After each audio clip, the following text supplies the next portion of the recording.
어느 날 밤, 장마가 시작된 지 며칠이 지나지 않은 늦은 저녁이었다. 비가 억수같이 쏟아지고 있었고 김영호는 집으로 돌아가는 길이었다. 이미 지쳐서 어깨는 축 늘어져 있었고 그의 시야는 빗물로 인해 흐릿하게 흔들리고 있었다. 그는 직장에서의 야근 때문에 늦은 시간이 되었고 얼른 집에 가서 따뜻한 샤워를 하고 싶었다. 그가 살고 있는 곳은 서울 외곽의 작은 아파트 단지였다. 오래된 건물들이 옹기종기 모여있고 밤이 되면 주변은 늘 어두웠다. 어느새 그의 발걸음은 익숙한 골목길에 들어서 있었다.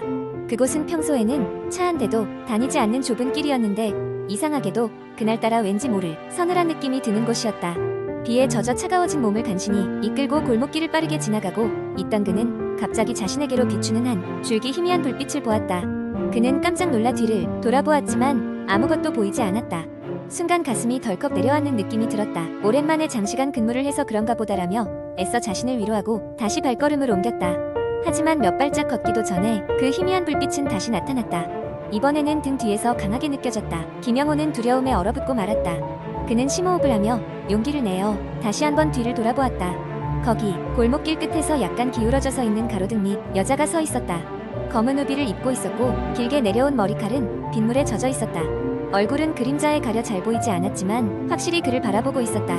불안한 본능이 김영호의 몸을 재촉했다. 그는 걸음을 더욱 재촉하며 그곳을 빠져나가려고 했다. 하지만 이상한 일은 그 다음부터였다. 그가 걸음을 옮길 때마다 그 여자의 모습이 그와 같은 거리만큼 계속해서 따라왔다. 마치 미러 이미지처럼 일정한 거리를 두고 유지하는 것이었다. 그 시점에서 김영호는 더는 이것이 자신의 착각이 아님을 확신하게 되었다. 다급해진 그는 빠르게 자신의 아파트 단지로 들어섰다. 달리다시피 계단을 오르며 간신히 집에 도착해 문을 잠갔다. 숨을 고르며 안도의 한숨을 내쉬려는 순간 아파트 복도 창문 너머로 그 여자가 그를 내려다보고 있는 것을 발견했다.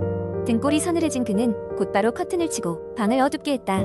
하지만 그녀의 존재감은 여전히 방 안 어디에선가 은은하게 느껴졌다. 마음을 가라앉히려고 노력하며 그는 소파에 몸을 묶었다.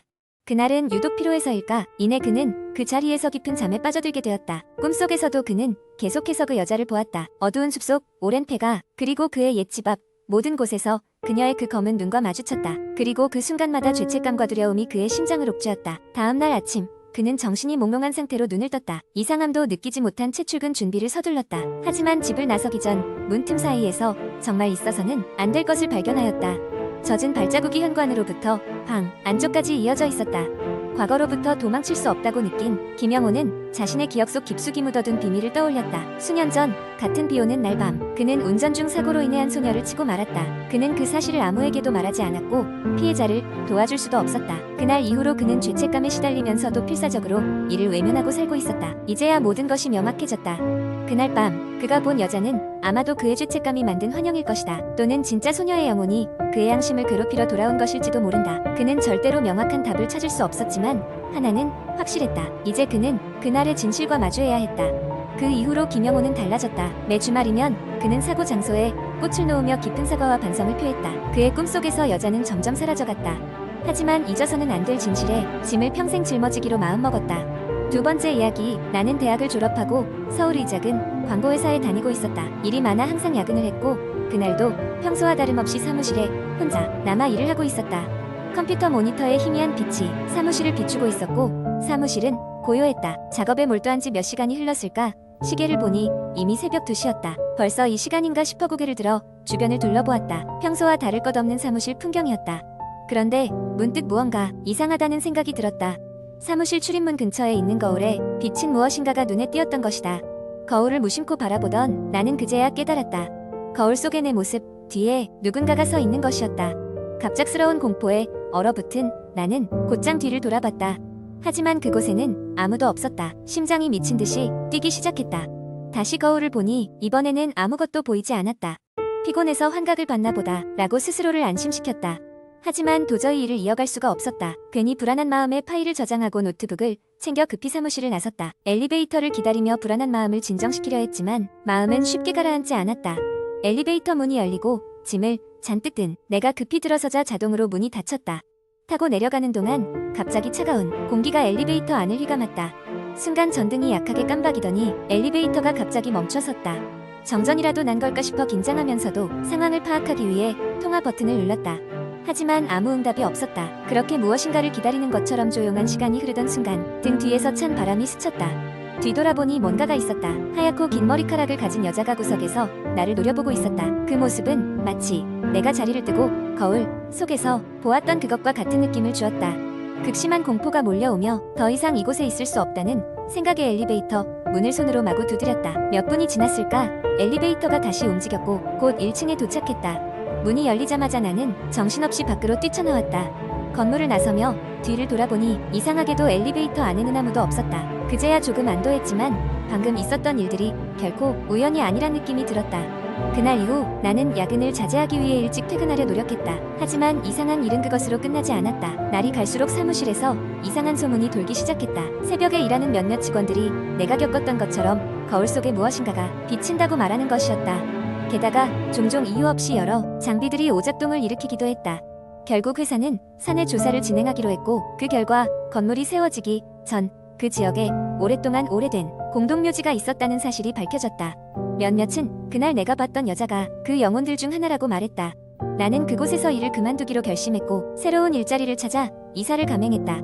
하지만 가끔씩 늦은 밤이면 그때의 일이 생각나 불현듯 식은땀이 흐를 때가 있다. 이유 모를 두려움에 고개를 돌려 거울을 보곤 한다. 그리고 그럴 때마다 어쩐지 거울 속의 내 모습이 조금은 낯설게 느껴진다. 세 번째 이야기. 태어나면서부터 시골에서 자란 나는 자연과 함께한 어린 시절을 자랑스럽게 생각한다. 하지만 그 시골 마을에는 너무나도 유명한 폐교가 하나 있었다. 오래전 학생들이 모두 사라지고 학교는 문을 닫았다. 그 이유는 아무도 정확히 알지 못했지만 그곳에 귀신이 출몰한다는 소문이 돌면서 마을 사람들은 그 근처에도 가지 않았다. 중학생이 된 나는 호기심이 많았고 친구들과 함께 그 폐교를 탐험해보기로 했다. 늦은 밤 우린 손전등 하나씩을 들고 폐교로 향했다. 달이 어둡게 비춰주는 그 길은 괴상하게도 차갑다고 느껴졌다. 우리는 아무 말 없이 서로의 얼굴만 쳐다보며 걸어갔다. 폐교 건물 앞에 도착했을 때 오래된 철문이 삐걱거리며 열렸다. 누군가 다녀간 흔적도 없고 마치 우리를 기다리고 있었던 것처럼 문은 스스로 열린 듯했다. 우리는 서로 겁을 주지 않으려고 애써 담담한 척 웃어 보이며 안으로 들어갔다. 내부는 예상대로 황폐했다. 책상은 먼지가 쌓인 채로 어지럽게 놓여 있었고 칠판에는 무슨 낙서인지 알아볼 수 없는 글자들이 그려져 있었다. 나는 그 순간 누군가 우리를 보고 있는 듯한 느낌에 휩싸였다. 친구들도 같은 느낌을 받았는지 서로 얼굴을 확인하며 불안한 눈빛을 주고받았다. 놀라운 것은 그때였다. 학교 안 깊은 곳에 있는 오래전에 잠겨 있었어야 할 교장실에서 똑똑 문 두드리는 소리가 들렸다. 갑작스러운 소리에 우리는 순간 얼어붙어 버렸다. 한 친구가 말을 꺼내렸다. 저기 그냥 나가자. 하지만 나는 그 소리가 너무나도 생생해서 도망칠 수 없었다. 마치 누군가 우리를 부르고 있는 것 같았다. 우리는 조심스럽게 교장실 문을 향해 다가갔다. 문고리를 살짝 돌리자 문이 끼익 소리를 내며 열렸고 그 안에는 아무것도 정말 아무것도 없었다. 순간 뒤에서 찬바람이 불어와 우리의 등을 스치자 나를 비롯한 친구들은 비명을 지르며 혼비백산 허둥지둥 도망쳤다. 학교 밖으로 나서자마자 우리는 숨가쁘게 숨을 몰아쉬며 돌아보았다. 그러나 무엇이 우리를 따라오진 않았다. 그 일이 있고 나서 우리는 서로에게 그 경험에 대해 아무 말도 하지 않기로 했다. 하지만 그 학교에는 우리가 알지 못하는 무언가가 있었음을 그리고 우리를 지켜보고 있었음을 부정할 수 없었다. 몇 년 후 나는 그 시골을 떠나 도시로 이사하게 되었고 폐교에 대한 소문도 잊혀갈 무렵이었다. 그러나 가끔씩 꿈속에서 낯익은 그 계단과 교장실 문 앞에 서 있는 내 자신을 발견하곤 한다. 그리고 그때마다 여전히 똑같이 부르던 그 소리를 듣게 된다. 그날 밤의 기억은 마치 오래된 영화의 한 장면처럼 내 머릿속에 깊이 새겨져 있었다. 아무리 시간이 흘러도 잊혀지지 않을 그 순간들이 진짜였는지 아니면 우리의 상상에 불과했는지는 아무도 모른다. 네 번째 이야기. 나는 대학교 3학년일 때 여름방학을 맞아 친구들과 함께 강원도의 작은 시골 마을로 여행을 갔다. 그곳은 인터넷 리뷰에서 꽤나 좋은 평을 받는 조용하고 아름다운 곳으로 바쁜 도시 생활에서 잠시 벗어나고 싶었던 우리에게 완벽한 장소였다. 우리는 그 지역에서 가장 인상적인 곳인 숲속의 오래된 한옥을 빌렸다. 이 한옥은 몇몇 사람들에 의해 귀신이 나온다는 소문도 있었지만 우리는 그런 이야기를 그저 재미로만 여겼다. 오히려 밤마다 친구들과 공포 이야기를 하며 소름 돋는 경험을 하는 것도 꽤 흥미로울 거라 생각했다. 첫날은 아무 일도 일어나지 않았다. 우리는 숲을 탐험하고 강에서 수영하며 하루를 보냈다. 밤에는 바베큐를 하면서 웃음소리가 끊이지 않았고 모두가 피곤해져서 일찍 잠자리에 들었다. 한옥은 매우 조용하고 안락했으며 고요한 밤의 숲소리가 마음을 평화롭게 했다. 그러나 둘째 날이 되면서 이상한 일이 발생하기 시작했다. 아침에 눈을 뜨자마자 우리는 누군가 마치 우리의 방을 뒤적거린 듯한 흔적을 발견했다. 하지만 방은 모두 잠겨 있었고 우리 중 아무도 밖으로 나가지 않았다고 했다. 우리는 누군가의 장난이라고 생각했고 웃어 넘겼다. 그날 밤 모두가 자고 있을 때 갑자기 방 안의 공기가 무거워지기 시작했다. 나는 이상한 기운에 눈을 떴고 누군가 내 머리맡에 서 있는 느낌을 받았다. 그러나 방 안은 너무 어두워 어떤 것도 볼 수 없었다. 나는 그것이 꿈이라고 했어. 생각하며 다시 잠들려 했지만 등이 서늘해짐을 느끼고는 꿈에서 깨듯 벌떡 일어났다. 방 안에는 분명히 누군가가 있었다. 숨소리 같은 것이 느껴졌고 뚜벅뚜벅 걷는 발소리가 방 끝에서 들려왔다. 나는 공포에 사로잡혔지만 침착하게 친구들을 깨우려 했다. 그러나 손을 뻗어도 친구들은 신음소리조차 내지 않았고 깊게 잠든 것 같았다. 그때였다. 창문 쪽에서 희미한 여성의 울음소리가 들려오기 시작했다. 나는 어떻게든 창문을 보지 않으려 했었지만 호기심을 이기지 못하고 결국 창문을 바라봤다. 그곳엔 하얀 옷을 입은 여인이 서 있었다. 그녀의 얼굴은 보이지 않았고 긴 머리카락이 얼굴을 완전히 덮고 있었다. 나는 그 자리에서 얼어붙은 채 움직일 수가 없었다. 그녀는 천천히 손을 들어 창문을 두드리기 시작했다. 그 소리에 나도 모르게 비명을 질렀고 그것은 마치 무한한 공포의 세계로 나를 이끌어갔다. 다행히도 그 순간 놀란 친구들이 깨어났고 방 안에 전등을 켰다. 모든 것이 다 사라졌다. 여성의 형태도 창문도 그대로였으며 방 안에는 아무도 없었다. 우리는 그날 밤을 거의 뜬 눈으로 지새우고 아침이 되자마자 그 한옥을 떠났다. 다시는 그곳에 갈 일이 없을 것이라고 다짐하면서 마을 사람에게 들은 바로는 그 한옥에선 종종 그러한 일이 발생한다고 했다. 그곳의 전 주인이 비극적인 사고로 목숨을 잃은 후 그의 정신이 한옥을 떠나지 못하고 그곳에 머물러 있다고 했다. 그 이후로 우리는 어디를 가든지 정체를 알 수 없는 장소에는 오래 머물지 않으려 한다. 아무리 아름다울지라도 그 아래 숨겨진 이야기는 결코 모를 일이니까.